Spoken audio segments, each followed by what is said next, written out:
En este vídeo veremos cómo añadir enlaces en la página principal del curso. Para ello, con la edición activada pincharemos en Añadir una actividad o recurso y seleccionaremos el tipo URL.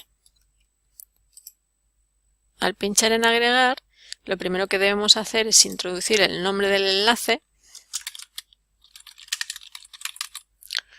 y en el cuadro URL externa tendremos que pegar la URL previamente copiada.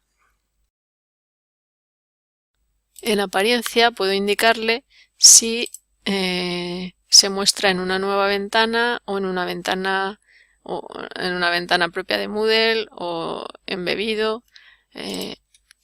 Tengo por costumbre indicar nueva ventana cuando estamos accediendo a un contenido externo a Moodle, para que así los alumnos no pierdan la referencia a la pantalla principal. Pero bueno, es configurable. Al guardar cambios y regresar al curso, volvemos a la pantalla inicial, donde vemos que aquí se ha creado el enlace.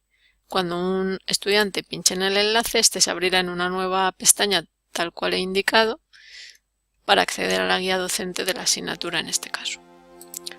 Los enlaces pueden crearse, además de como un recurso independiente, en cualquier tipo de tarea o recurso que tenga disponible el editor de texto.